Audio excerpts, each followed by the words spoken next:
Welcome to the Fantasy Football Prophet podcast, hosted by Craig Phillips and Jeff Torrey. Visit us at fantasyfootballprophet.com. And now your hosts, Craig and Jeff. Welcome everyone to the Fantasy Football Prophet podcast. I'm Craig Phillips, joined as always by Jeff Torrey. And as we do every Thursday night, time for the Thursday Night Football Instant Reaction, Colts, Patriots. But actually, Jeff, real quick, before we get to the game, we had a listener email that just came in. I thought, hey, might as well answer Ryan's question here real quick. How about that before we get to the game? Yeah, shoot. It's a simple start-sit question, but we got Ryan. He has 4 running backs. He needs to pick 2 of them. So he has Alex Collins, Joe Mixon, Austin Ekeler, Dion Lewis. Which two of those 4 are you going with? Oh, man. It didn't make it easy on me, did you? No. Oh, my gosh. I'll say, if Mixon plays, he's for sure for me. Yeah, I mean, he's an easy one if but I don't know if he's is gonna play. playing. Yeah, right. Yeah. Other than that, that's tough one. That's so tough. I mean, So, like I'm saying, it seems like the easy answer originally should have been Mixon Collins if Mixon was healthy, but Collins even was out of practice. Man, I don't even know what to do. I'd say I would probably just still stick with the straight up Mixon Collins if they're both playing. If they're not, how would you rank them then? Mixon 1 for me. Yeah, Mixon is by far number 1 with a bullet. The question it's the other ones. Yeah, exactly. And I'll be honest, like Dion Lewis is kind of fallen out of favor for me, so he'd probably rank number 4. The question is it going to be Ekeler or is it going to be Collins? And I think that is a toss-up depending on how the games go. Yeah, I'd go. Man, this is tough. I think I stick with Collins just for the more touchdown potential. So I'd go Mixon, Collins, Ekeler, Lewis for me. Weird that I'm going with Collins. I know. That actually is throwing me off. I thought for sure you would not. Yeah, I just think, I'm telling you, those, we'll talk about it in a minute, but more of these pass-catching backs, for some reason I hesitate, but maybe after tonight's game I should stop that. Right. Yeah, you got to stop the hate. Yeah, I had to jump in here and look real quick. Both of them have relatively good matchups as far as running backs go. Eckler's going against Oakland, and Collins is going against Cleveland, at Cleveland, but I don't see enough upside. I would go with Collins just because I think he's going to touch the ball a few more times. I think he has a better shot at getting in the end zone, so I would lean Collins as well. All right, so we'll stick with that then. So if Mixon's in, it's Mixon Collins. If not, it's Collins Ekeler, probably. I think that should be the play there. But how about we talk about the game? Patriots won 38-24. I actually went on my bookie and put some money on the Patriots -11. I got a little nervous there at the end. Thought Colts were going to get the onside kick and it was going to go all bad. But, they pretty much just confirmed everything we thought, I think, about the Patriots. Brady's good. 341 and 3 touchdowns and 2 picks that weren't his fault. Sony Michel, 98 yards and a touchdown. Guy looks good. Yep, another 18 carries. Yep. Yeah, and James White. He doesn't need to carry the ball. No, he doesn't. Are you finally coming around on my boy James White? Oh, I am 100%. He's done it, and this is a thing now. It's not going away. Nope. Even with Josh Gordon catching a touchdown, eventually he will get more targets. He only had 4 in this game, and obviously Julian Edelman was back and already got 9 targets. So even with that, James White is by far the favorite receiver at the moment. He had 10 receptions with 14 targets. I know that Rob Gronkowski, when he's healthy, could change that a little bit, but even today, 6 catches out of 7 targets. The people that are good showed up today, and then the other ones did not. So, even Gordon, 2 for 50, got a big touchdown. That's what I think he's going to be more likely for this team. Is just a big play guy. Might not get a lot of volume, but he's going to get big touchdowns every once in a while. Yeah, and do you see? He only had 4 targets today. Do you see that growing? I don't know if it really will. I think they're going to use him as this deep play threat, and they might not have to go that deep often. They stretch it out once in a while, but I think they're content just throwing the ball to White and getting those nice little easy passes to Edelman and calling it good. Yeah, so I think the Patriots are pretty straightforward. Sony Michel is going to soak up all the rushing. James White is going to get a bunch of catches, and then you have Gronk, who is the real deal, and then maybe you throw in Gordon a little bit. But Indianapolis. Yeah. A little bit all over the place. Obviously, they're without their primary pass catcher. But Andrew Luck looked good once again. It's definitely not his fault that they didn't win tonight. There's a few drops by the wide receivers. What do you make of this wide receiving crew? Obviously, without T.Y. Hilton. It's not great. I'll say that.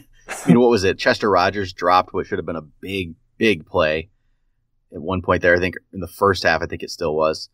And, man. Dropped another one in the second half that hit him right in the hands. Yeah, 2 of those. Yeah, it just, come on, man. But I think the defense isn't great, so Luck's going to be in these shootouts because they don't really have a running attack. Hines is fine. He's good. He's going to be a good play if he's out there for you for, especially for PPR purposes. He's a really good play just because he's going to get catches. But I don't like, Hilton you're going to play, but is Ebron a thing? Is this for real? That's really what I was getting around to because I know you just hate Ebron, the fact that he left Detroit and now he's going to turn into something. He did have one terrible drop in the first half. I was happy to see that. I'm not going to lie. I got a little chuckle. Old Stone Hands came back. But, 15 targets. Anyone gets 15 targets, they're going to have production. 9 catches for 105 yards, 2 touchdowns. He had a monster game. Yeah, he's been doing well.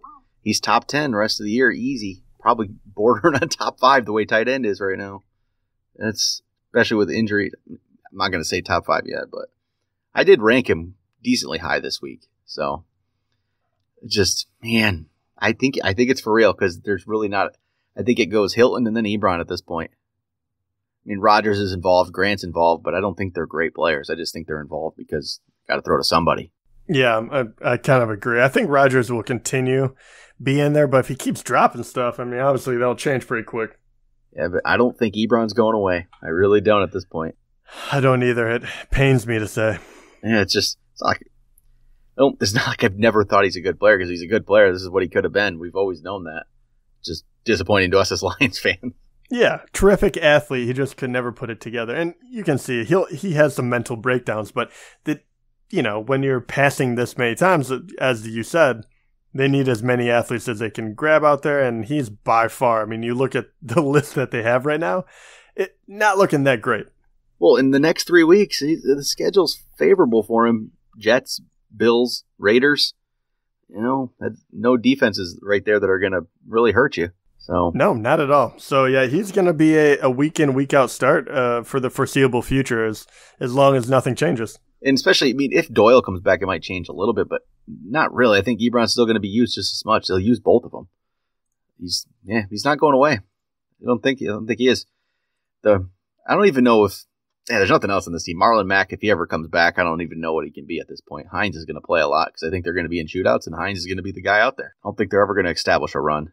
No, I don't either. So I do like Nyheim Hines. I don't think he's really capable of scoring a lot of touchdowns this year just by the way that they play. But I do believe that his ability to catch the ball will keep him profitable as far as fantasy goes. So yeah, but all right, that's about all I got for that one. It's some good scoring games there for your players this week. I went against Josh Gordon, so I was disappointed to see that bomb touchdown. Should have been a nothing night.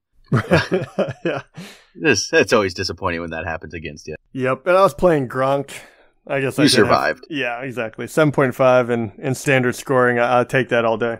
So, since we have a couple minutes here, there's no more to talk about the game. How about we talk about your trade you just pulled off in our league? I want to know what the listeners think about this. If they have any comments, they should come in, send it to us. But Jeff just traded Jordan Howard and Juju Smith-Schuster for Le'Veon Bell and James Conner. So, yeah. I think the league was kind of split on this one, which I was surprised because I feel like I got the better deal. What do you think? I do too. I don't know why they were leaning against you in this because it's not. I don't even want to say the other. You didn't get a bad deal. Juju and Jordan Howard's a pretty solid. Yeah, very solid thing to get. It helps bolster a team a little bit, but the fact that you got Conner along with Bell makes it so you do have that running. You have a running back there, no matter what, right? And you had the team to pull it off. So if you're somebody out there with a team that, okay, we're in a keeper league, so Jeff already had Alvin Kamara and Melvin Gordon, which actually you could have pulled off in a redraft as well. Actually, you really could have this year. And so you had Kamara and Gordon with Jordan Howard as your third. So you had the spot where you could go get rid of Jordan Howard, and you already had AJ Green, your number one receiver. You've had some other good ones. fuller. You had the depth. You could do it. So to take a chance on Le'Veon Bell and maybe have during the playoff run, Melvin Gordon, Alvin Kamara, Le'Veon Bell, that can win a title all day. So if somebody else is out there as a team that can take a chance like that and not sacrifice their team too much, shoot, I think it's a league-winning move if Bell comes back and he's Le'Veon Bell. Yeah, and I think the big thing for that, it was beneficial for both teams. So the guy who I traded with, he needs more firepower. He's going to get 2 players, and he can obviously benefit from that the next few weeks while Bell is out. Me, trading, I get Connor as well. So I, sub Connor in for Howard. I lose Juju, but I can, make up for it. But if I get Bell back and I compare all 3 of those running backs, I'm thinking, because I was already 4-0 as well. So I'm thinking long term on this one. So even if it costs me a game or 2 down, immediately, I think that the playoff run is what I'm going for right now. Yep.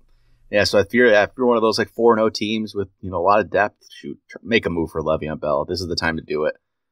I still think it's a play. I think he's going to come back. I think he's going to be himself. Shoot, if anything, he's going to have six less games of wear and tear on him than everyone else. You can look at it that way. Yeah, and really, even if say they aren't getting along, they have all the reason in the world to trade him. And in my case, I'd actually benefit twice because that means I would get Connor as the starting running back and then Bell somewhere else as well. So then I would come out, smelling like roses, definitely. Definitely. So I think that's a good move for anybody out there that has the depth to do it. I don't see anything wrong with it. And you can maybe even sacrifice a game or 2 because, shoot, you're not going to get Bell till, week 8 now? 8, yep. But even at that, he might not even be fully involved week 8, week 9. It might be in week 10 before you really get him. Who knows? But yeah, it's quite possible. But if you get him for the stretch run in the playoffs, I think you're set. So, all right, I think that'll do it. We'll be back Sunday night. We'll go over the week 5 games and everything that happened, see if it's another high-scoring one. But we will talk to you guys then.